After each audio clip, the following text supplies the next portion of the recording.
Amém, gente. Então, nós temos tido uma série de mensagens, né? Edi começou uma série de mensagens que fala sobre a mentalidade apostólica. E eu não vou dar continuidade em Atos, lá da maneira como ela vem fazendo, mas vamos continuar a falar sobre a mentalidade apostólica. E se tem uma coisa que fazia parte dessa mentalidade apostólica, é a ideia de que eles receberam de graça. E de graça, eles agora iriam dar.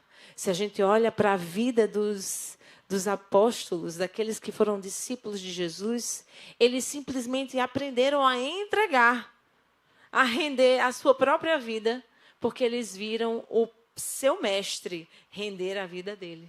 E aí, então, eles olhavam para Jesus e aprenderam com Jesus e começaram a fazer a partir daquilo que Jesus, que na realidade é o nosso apóstolo e sumo sacerdote.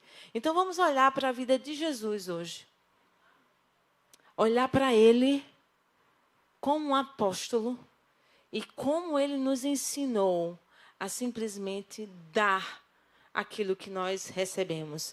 Vamos abrir então a Bíblia em João 13, a partir do versículo 1 até o versículo 17. A gente vai ler um pouquinho hoje, tá?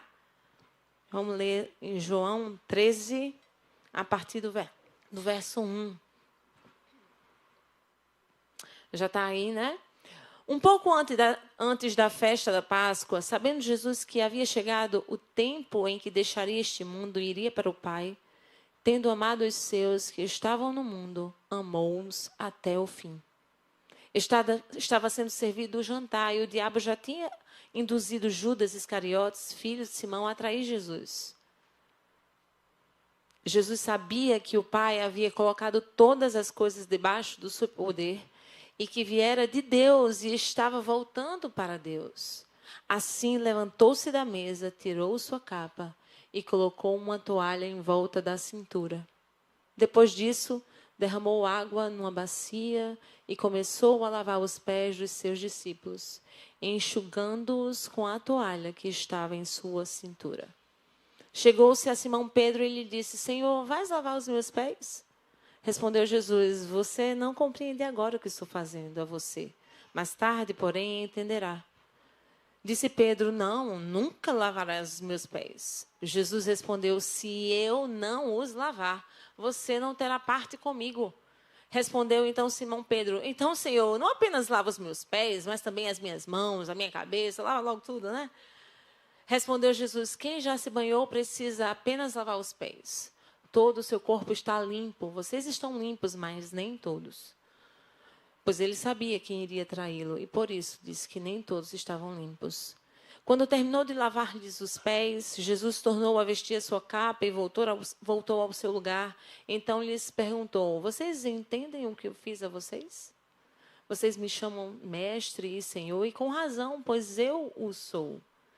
Pois bem, se eu, sendo o Senhor e mestre de vocês, lavei os seus pés, vocês também devem lavar os pés uns dos outros. Eu dei o exemplo para que vocês façam como eu lhes fiz.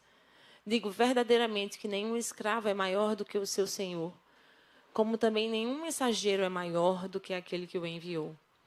Agora vocês sabem essas coisas. Felizes serão se as praticarem. Amém? Bom, esse texto é bastante conhecido, né? Na verdade, a gente tem muitas práticas, inclusive, né, para simbolizar o que Jesus fez ali. E a gente já fez mesmo aqui no Centro Apostólico Zoe, algumas cerimônias, alguns memoriais, alguns atos de lavar os pés, né? Então, quando a gente olha para isso que Jesus fez, a primeira coisa é que quando ele fez, tudo que ele fez, tinha amor envolvido. Tendo amado os seus que estavam no mundo, amou-os até o fim. Com esse ato que Jesus estava realizando ali, ele estava demonstrando amor. O que moveu Jesus a realizar aquilo foi amor. E o amor que ele viu, primeiramente, inclusive, do Pai. E como o Pai amou, ele amava também. Como ele via do Pai amar, ele amava também.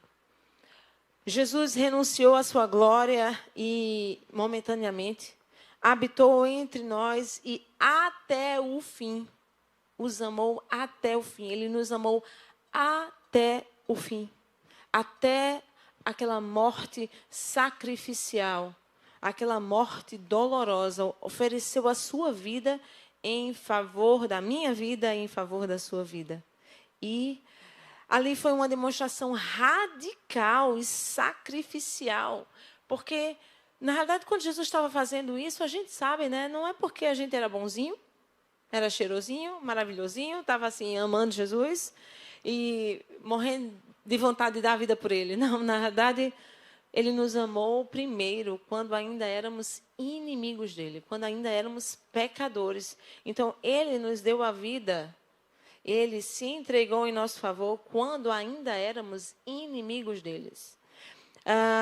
Paulo vai dizer em Romanos 5, 7 e 8, dificilmente haverá alguém que morra por um justo. Embora pelo homem bom, talvez alguém tenha coragem de morrer. E às vezes a gente tem uns que se levantam, dizendo, né, eu vou morrer, ou por uma causa, ou por uma coisa. Mas Deus demonstra o seu amor por nós, porque Cristo morreu em nosso favor quando ainda éramos pecadores. Quando ainda éramos pecadores.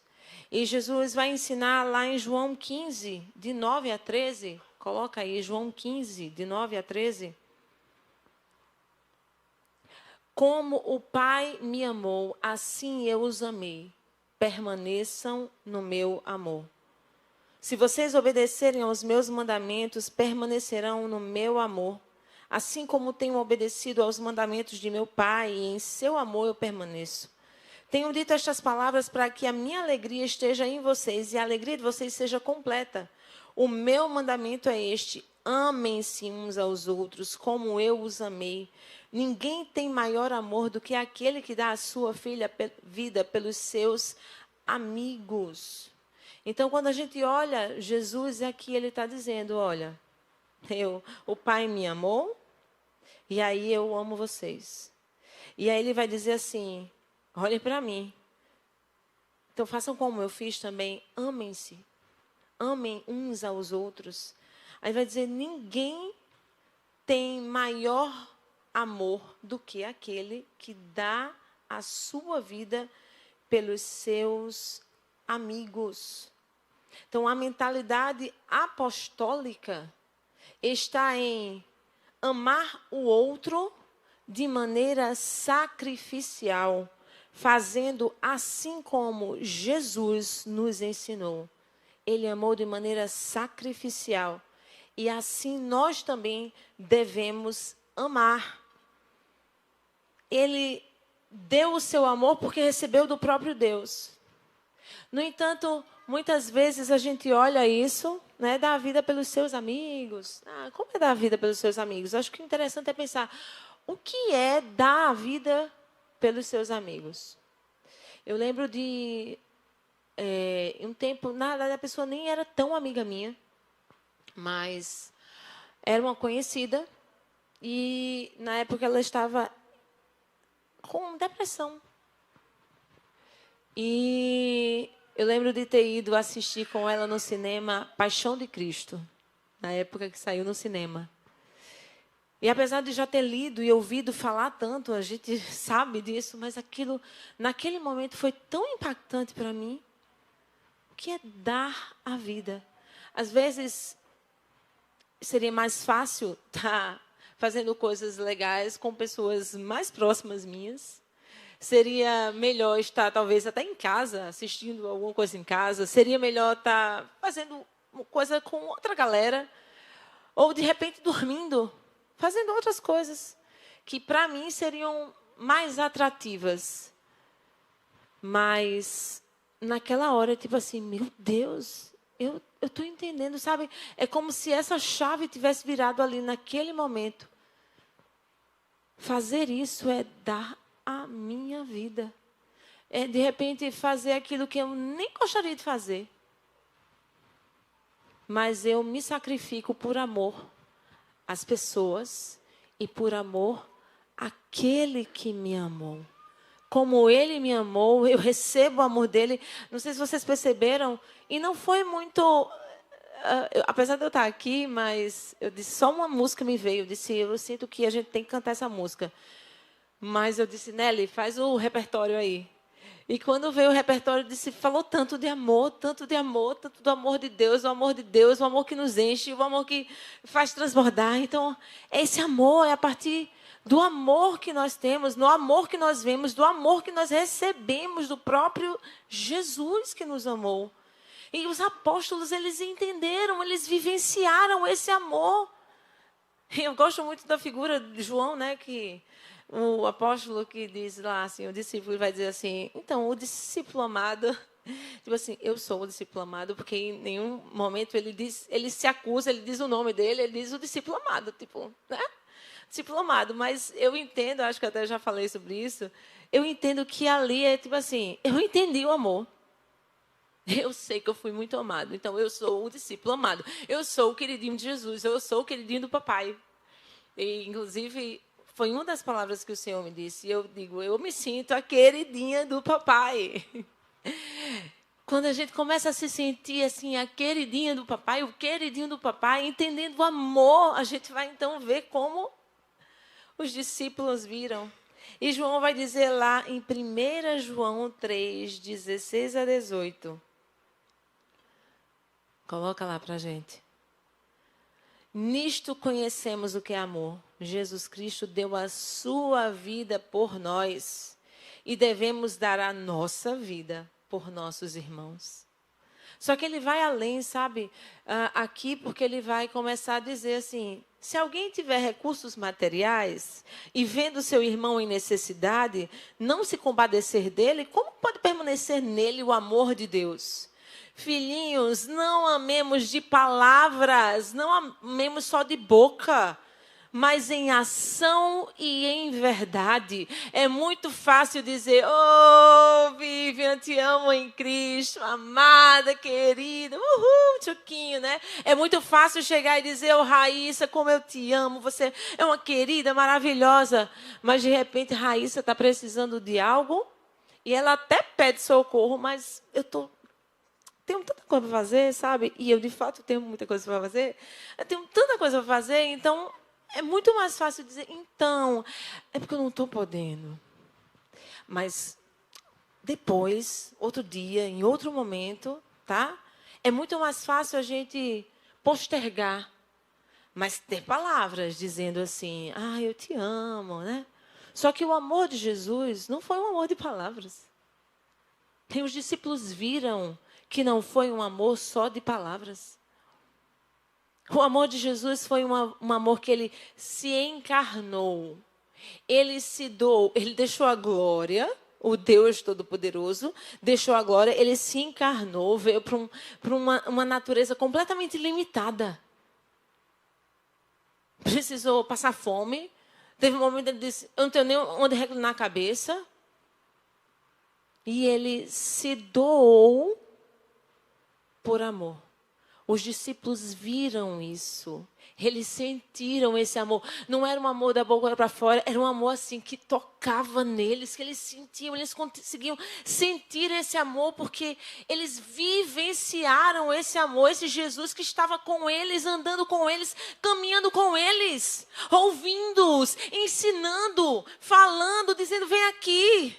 Mostrando coisas maravilhosas que eles nunca imaginaram. Eles viram o amor de Jesus quando ele olhava as multidões e dizia, meu Deus, olha a multidão, olha a seara, mas não há trabalhadores. Quando ele chorava por aqueles que necessitavam, mas não tinha quem fosse lá.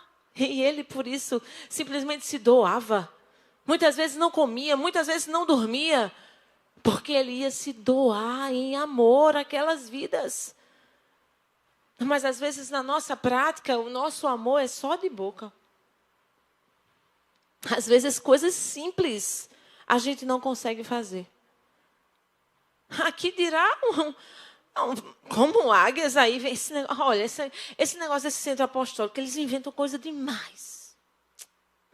Eles inventam coisa demais. É seminário de libertação. É negócio de cura e libertação. é como águias, é o que mais? O seminário do Espírito Santo. Aí, meu Deus, 12 horas de oração e adoração. Para que isso? E quando a gente vê, então, um seminário, as pessoas estão lá. A gente sabe que as pessoas estão precisando. Agora, nós vamos fazer como João? Essa mentalidade apostólica transformada? Vamos amar o outro como Jesus nos amou? E um amor que não é só de palavras? Ou a gente vai ficar dando desculpa, dizendo que é porque não dá para encaixar no meu cronograma? Porque Jesus teve vezes assim que era almoço, mas ele tinha um encontro com uma samaritana. E ele não foi almoçar. Quem sabe não é o que você precisa fazer? De repente tem um horário de almoço, mas tem uma pessoa que está necessitando. E ao invés de você almoçar, você deveria parar e olhar o campo. Está branco. Pronto. Então tem alguém, de repente, pronto para ouvir a palavra. Pronto para receber desse amor de Jesus. Mas você, como discípulo, com a mentalidade apostólica transformada, precisa começar a dar o amor que recebeu de Jesus. E um amor que não fica só nas palavras, mas se transforma em serviço. Se transforma em serviço. O apóstolo Paulo foi um homem que, meu Deus, ele não estava lá com Jesus naquele tempo, mas ele teve um encontro e é um apóstolo. Como a gente vê a vida dele sendo assim, entregue. Ele vai dizer lá em 1 Coríntios 9, 18 a 19, qual é, pois, a minha recompensa? Apenas esta, que pregando o evangelho, eu o apresente gratuitamente. Não usando assim dos meus direitos de pregá-lo, porque, embora seja livre de todos, eu fiz-me escravo de todos, para ganhar o maior número possível de pessoas. Ele tinha entendido que ele precisava dar gratuitamente. E isso não era só de palavras, era se esforçando, indo, viajando, pregando, ensinando, ministrando, e fazendo das formas mais diversas possíveis, de maneira que pudesse ganhar alguns. Lá em 2 Coríntios 4, eu queria que colocasse agora, 2 Coríntios 4, 11 a 12, ele vai dizer assim: pois nós que estamos vivos, somos sempre entregues à morte, por amor a Jesus, para que a sua vida também se manifeste em nosso corpo mortal. De modo que em nós atua a morte, mas em vocês a vida. Pula para o 17 aí. Aí ele vai continuar. Tudo isso é para o bem de vocês, para que a graça que está alcançando um número cada vez maior de pessoas faça que transbordem as ações de graça para a glória de Deus. Por isso não desanimamos, embora exteriormente estejamos a desgastar-nos. Interiormente estamos sendo renovados dia após dia, pois os nossos sofrimentos leves e momentâneos estão produzindo para nós uma glória eterna que pesa mais do que todos eles. Eu não sei vocês, mas eu sempre me constranjo muito com essa palavra de Paulo, com a vida do apóstolo Paulo, que olhou para Jesus e começou a dizer: eu também vou me desgastar. Ele vai dizer: somos entregues à morte todos os dias. No entanto, muitas vezes, na nossa mentalidade ainda está assim: eu vou me proteger. Eu não vou fazer aquilo que vai me fazer caminhar para essa cruz ou caminhar para a morte. Pode ser uma morte social. Eu não vou fazer aquilo que, de repente, vai me matar socialmente. Aí, tipo, se eu for dizer que eu não concordo com certas ideologias que estão aí no mundo, se eu for dizer abertamente sobre isso, se eu for falar abertamente, vão me cancelar. Tem uma morte social. uma morte, né, nas redes. E aí eu posso ser atacada. Então, muitas vezes é melhor não fazer. No entanto, ele sabia, todo dia ele era entregue à morte. Porque falar a verdade, falar a palavra de Deus, pode ser simplesmente, isso vai ser o que pode transformar a vida do outro, mas pode ser aquilo que vai fazer com que você seja perseguido. Nos dias de hoje, a gente tem visto isso de maneira tão terrível.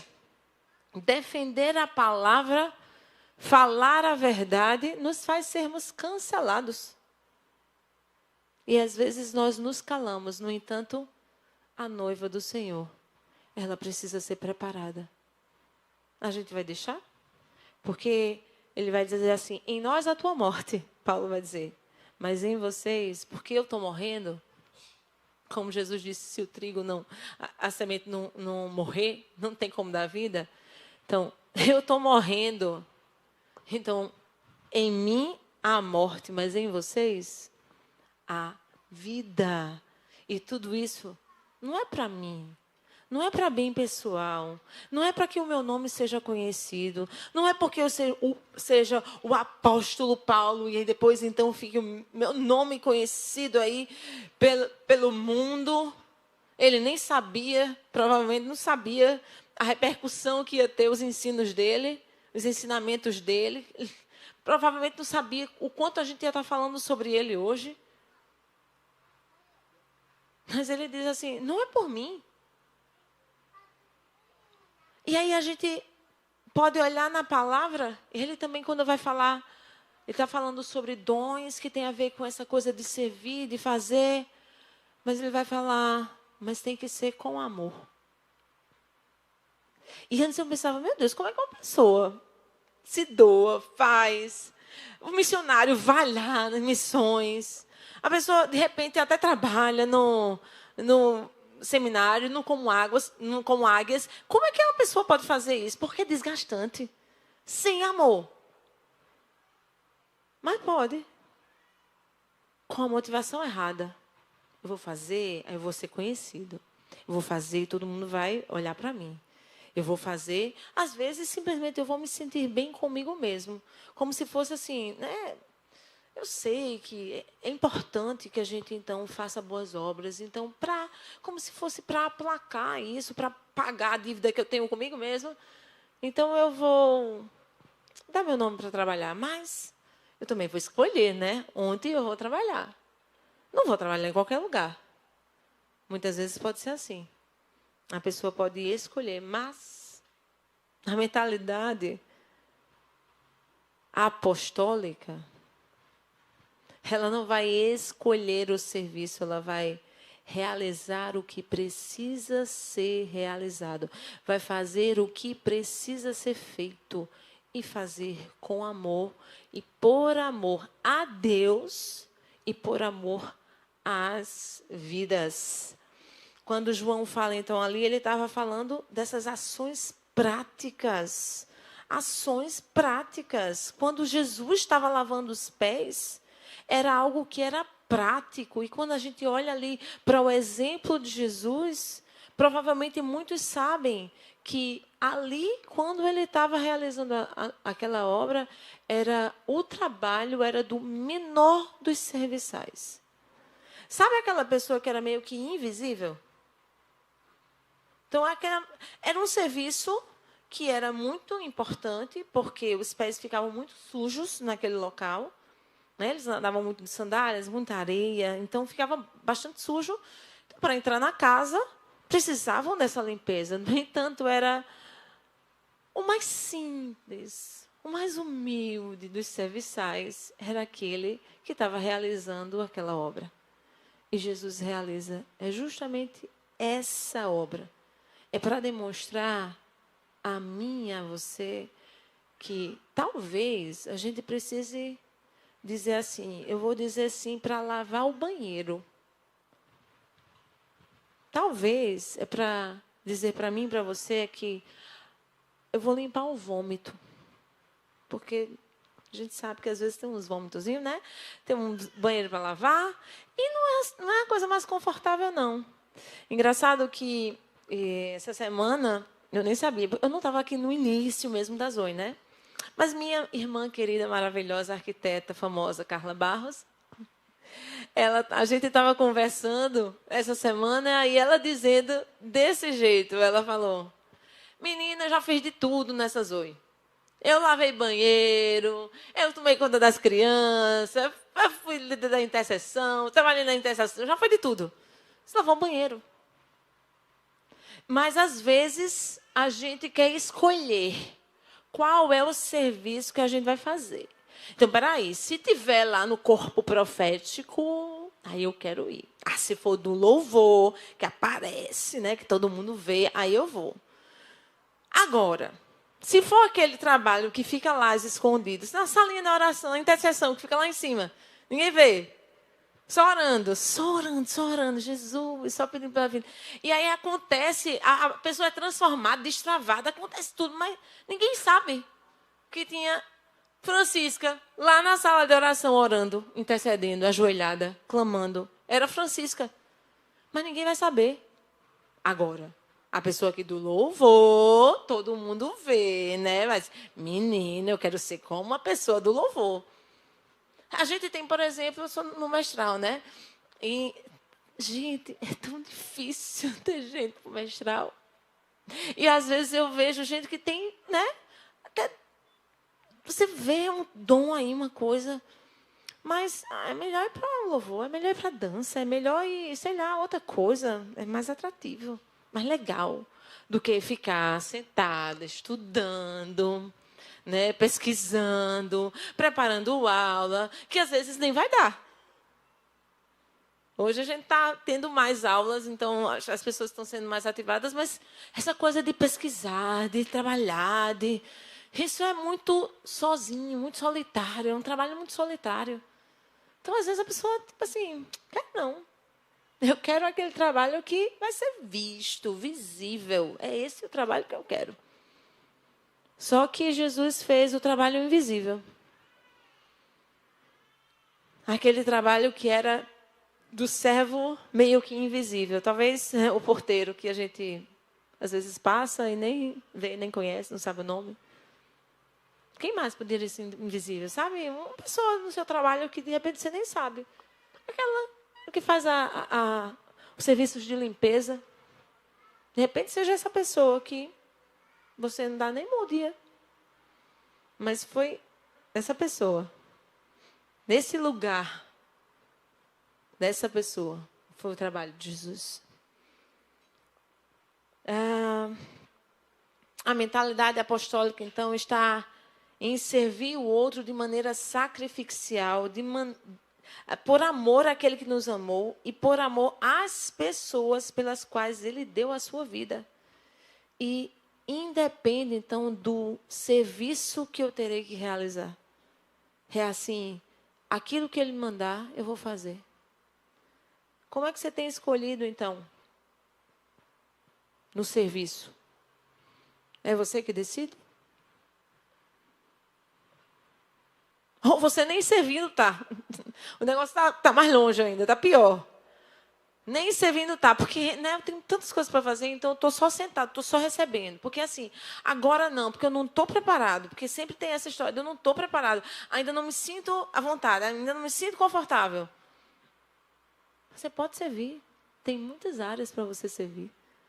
De vez em quando, hoje em dia, sai lá na comunidade, no grupo das mulheres. Se você tem isso, se você faz isso, a gente está precisando. Às vezes tem assim, a gente vai fazer um bazar. Cadê Maiara? Quantas pessoas vieram, Maiara? Oi? Poucas. E precisava de muito, porque para organizar o negócio do bazar, precisa de muita gente. Então, por que você não dá o nome? De repente, tem uma área que você ainda não... Você não consegue, mas você não pode vir para o bazar?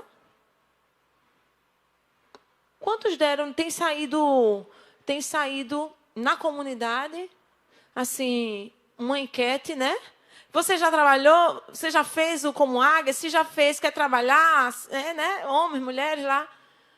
Tinha uma enquete, foi assim, 7 pessoas, 17, não foi um negócio bem... Homens 7 e mulheres, acho que 17. Esse número. Agora, vocês acham que a gente faz um evento com 7 homens disponíveis?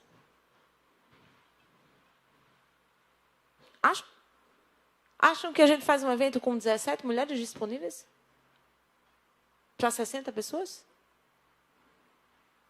E quem já fez sabe como demanda. Às vezes fica um negócio meio 1 a 1, né? 1 por 1. Né? A gente fica, meu Deus, como é que a gente vai dar conta? Então, meu irmão, minha irmã, vamos começar a mudar a mentalidade. Que essa mentalidade seja transformada numa mentalidade apostólica de servir. Servir, servir, porque o Senhor Jesus serviu. E a gente vai olhar para Ele que serviu, sem importar qual vai ser a área, mas a gente vai servir o outro por amor a Ele que nos chamou, mas por amor às pessoas que precisam de cura, de libertação, de salvação. Em nome de Jesus. Esse amor, como o João estava falando lá, às vezes a demonstração desse serviço, né? O serviço pode ser por doação de recursos, como no caso do bazar. Recursos materiais, às vezes se a pessoa precisa, a gente tem e não compartilha. Então pode ser um recurso. Em Mateus 25, 34 a 40... Jesus vai falar que vai separar aqueles que são os seus e aqueles que não são, as ovelhas dos bodes. Então o rei dirá aos que estiverem à sua direita: venham, benditos do meu Pai, recebam como herança o reino que foi preparado para vocês desde a criação do mundo. Pois eu tive fome e vocês me deram de comer, tive sede e vocês me deram de beber, fui estrangeiro e vocês me acolheram, necessitei de roupas e vocês me vestiram, eu estive enfermo e vocês cuidaram de mim, estive preso e vocês me visitaram. Então os justos lhes responderão: Senhor, quando te vimos com fome e te demos de comer? Ou com sede e te demos de beber? Quando te vimos como estrangeiro e te acolhemos? Ou necessitado de roupas e te vestimos? Quando te vimos enfermo ou preso e fomos te visitar? O rei responderá: digo a verdade, o que vocês fizeram a alguns dos meus menores irmãos, a mim o fizeram.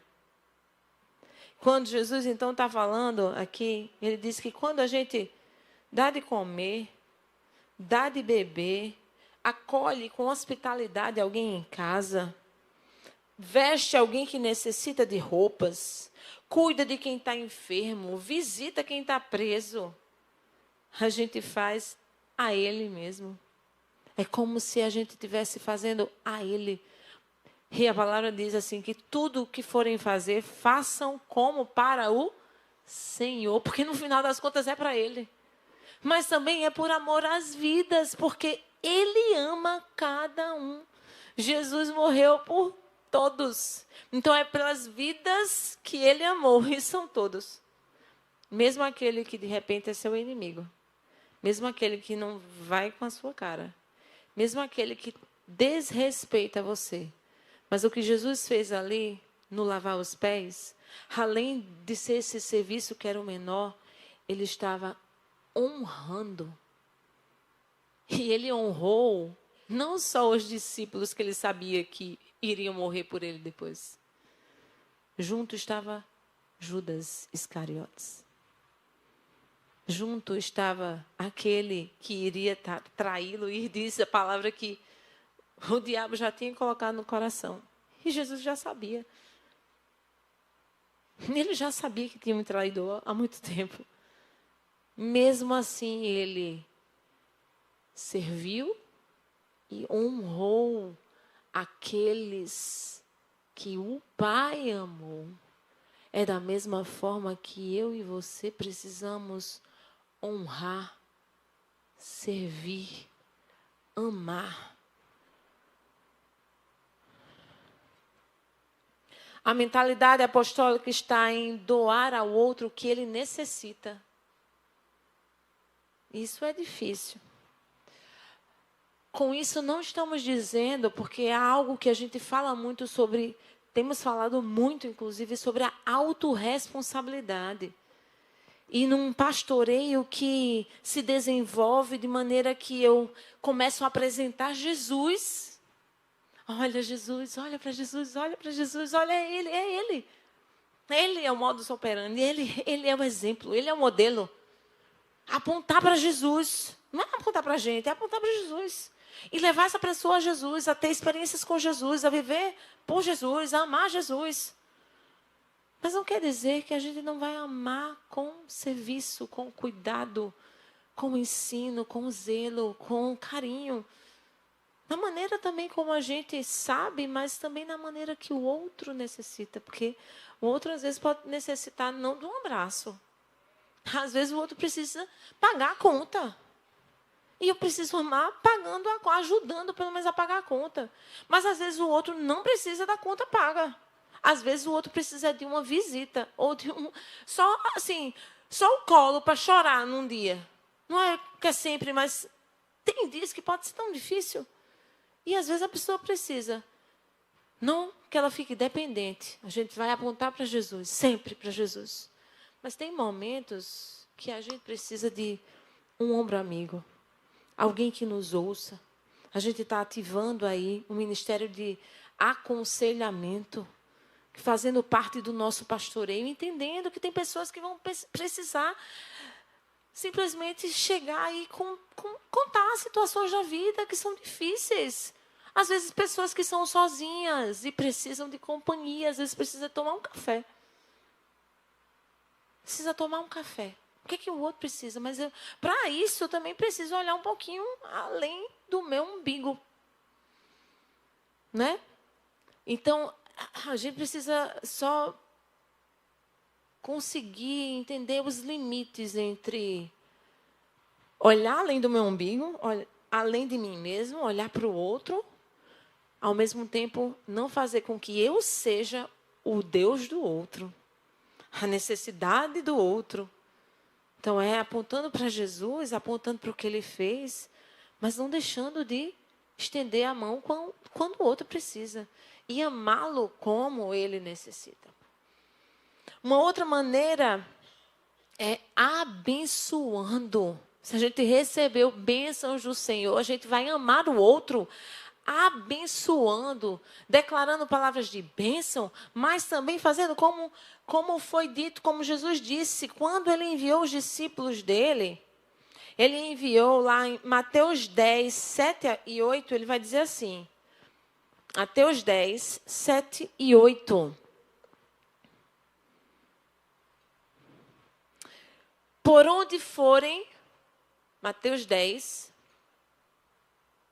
7, isso. Por onde forem, preguem essa mensagem. O reino dos céus está próximo.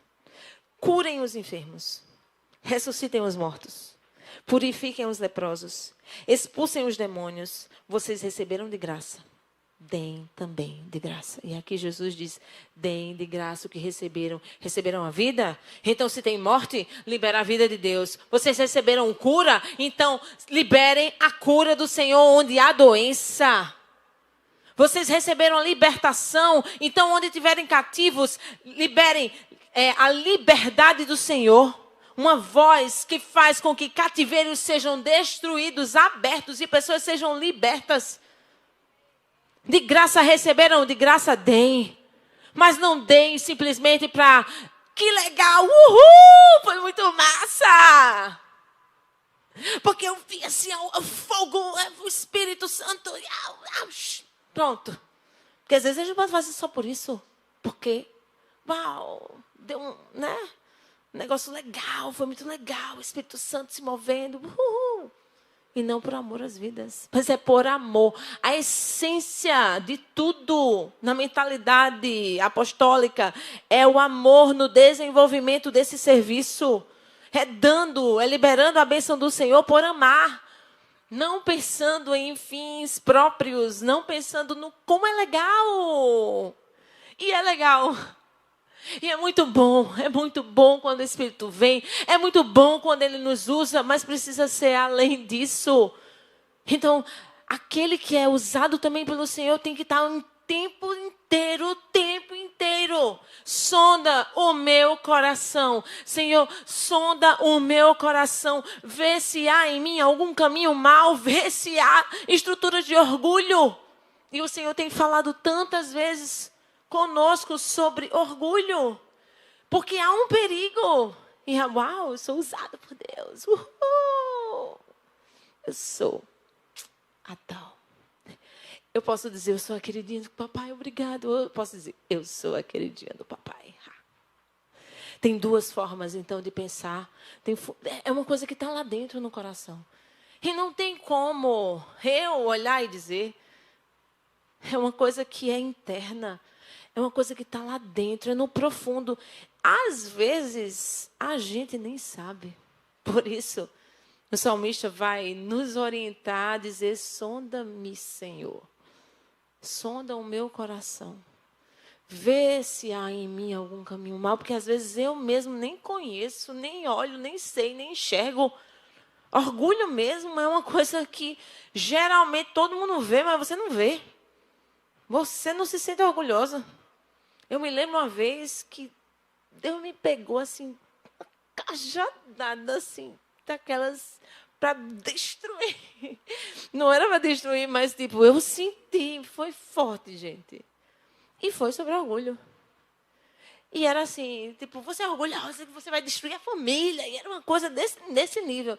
Gente, aí a pessoa que estava assim, sem se sentir orgulhosa, eu lembrei depois a lepra. Acho que a lepra assim, veio assim, a testa.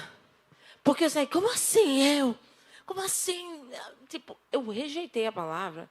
E eu fiquei, assim, um tempão, mas eu fiquei um mês mal também. Depois eu fiquei um mês mal.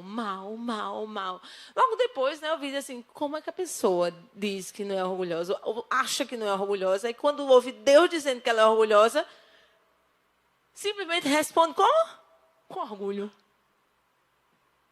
Com resistência, com dureza, sem aceitar aquela palavra. Se Deus disse, meu amigo, vai para a cruz. Vai para a cruz.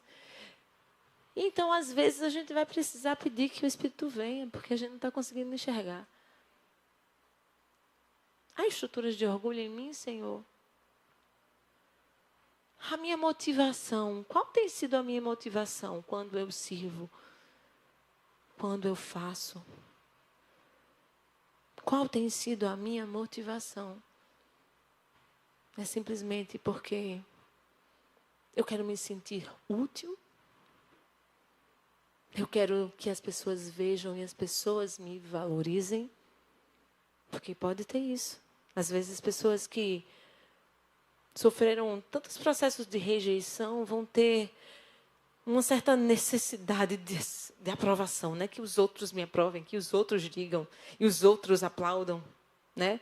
Nessa era que a gente tem vivido, as pessoas têm buscado aplausos, curtidas, e quando não recebem, inclusive, às vezes tiram suas vidas. Qual tem sido a motivação do nosso coração? Mas a mentalidade apostólica está em abençoar o outro na mesma medida que nós fomos abençoados por Deus. E essa medida é mais que abundante. Porque eu não sei vocês, mas eu fui liberta. Eu fui curada. Eu tenho sido transformada a cada dia. Eu fui tirada do império das trevas e fui trazida, então, para o reino do Filho amado do Senhor. Então, nós recebemos do Senhor tantas coisas. Na mesma medida, então, nós precisamos liberar e abençoar. Você tem abençoado? Você tem liberado? Quando tem alguém enfermo, você tem orado? Você tem declarado a cura do Senhor? Quando a situação... Porque às vezes, gente, a pessoa não precisa de outra coisa. Às vezes a pessoa só precisa de um filho maduro do Senhor que vai lá e vai liberar que o reino do Senhor já chegou, levando a vida do Senhor para que aquela situação seja transformada. Uma situação que de repente era de morte e se transforma numa situação de vida. E às vezes só precisa de você, Geise. Só precisa que você vá. Porque não vai ser outro. Não vai ser um ímpio. Não vai ser alguém que não conhece o Senhor. Vai ser você que é agente transformador, que é agente do Senhor, que é embaixadora de Cristo. É você que precisa ir para que os ambientes sejam transformados. E por último, não quer dizer que acabou as coisas que a gente pode fazer, mas perdão e misericórdia. Lucas 6,38. Dizer, dai e ser-vos-á dado. Boa medida, recalcada, sacudida e transbordando vos darão, porque com a medida com que medirdes, também vos medirão de novo. Às vezes somos muito rápidos demais em julgar o outro, falar mal do outro, reclamar do outro, olhar para o outro e não ter misericórdia do outro, como Cristo teve misericórdia de nós. E aí a gente faz, às vezes, as mesmas coisas, ou até piores, que o outro faz, se fosse a gente na situação. Mas, ao invés de a gente ser misericordioso e perdoar, a gente simplesmente condena. Mata no nosso coração, mas muitas vezes não mata só no nosso coração. A gente mata com a língua também. A gente fala mal. A gente passou um tempo tão difícil com relação a isso. E é tão doloroso. Mas às vezes a gente não pensa, se fosse eu, ouvindo as palavras que eu mesmo estou proclamando, proferindo, ou agindo da mesma forma que eu estou agindo, como eu me sentiria? Talvez valha se colocar no lugar do outro. Porque na mentalidade apostólica, a gente dá do perdão e da misericórdia que nós recebemos do próprio Deus. E essa graça e essa misericórdia que nós recebemos do Senhor foi grande demais para que a gente venha a reter isso, esse perdão e essa misericórdia para o outro. E a palavra nos diz, na verdade, se nós não perdoamos aos nossos devedores, nós também não somos perdoados pelo nosso Deus. Às vezes são momentos bem difíceis, pessoas que podem fazer coisas bem ruins. Eu lembro de um tempo, e não faz muito tempo, mas que eu passei quase um ano inteiro, uma situação de vida difícil, mas eu passei quase um ano inteiro, o Senhor falando comigo a partir de Lucas 6, era Lucas 6, era Lucas 6. Porque no final ele vai dizer assim, porque vocês precisam ser misericordiosos como o pai de vocês. É tipo assim, se não forem, vocês têm outro pai. Se vão ser misericordiosos, ok, então vocês vão agir como o pai de vocês. Mas se não exercerem misericórdia e não forem misericordiosos, não derem isso, perdão, graça, misericórdia com o outro, se não for gracioso, bondoso com o outro, não vão me refletir. Me lembra, a gente cantou. E realmente esse é o desejo do meu coração. Eu não posso mais me conformar. Teus olhos eu quero me encontrar. Enxergar em ti, te ver em mim. Como espelho tua face refletir. Eu não posso mais me conformar. Em teus olhos eu quero me encontrar. Me enxergar em ti, te ver em mim. Como espelho tua face refletir. O meu desejo é refletir a face do meu amado Jesus, do meu Criador, do meu resgatador, do meu mestre, do meu apóstolo. E eu espero que esse também seja o desejo de cada um de vocês aqui. Em nome de Jesus, nós clamamos que essa mente seja completamente transformada. Mente apostólica sendo desenvolvida, a mente de Cristo, que dá com generosidade daquilo que recebeu, porque recebeu em abundância, e que assim nós possamos seguir para a glória e honra do nosso amado Jesus. Amém?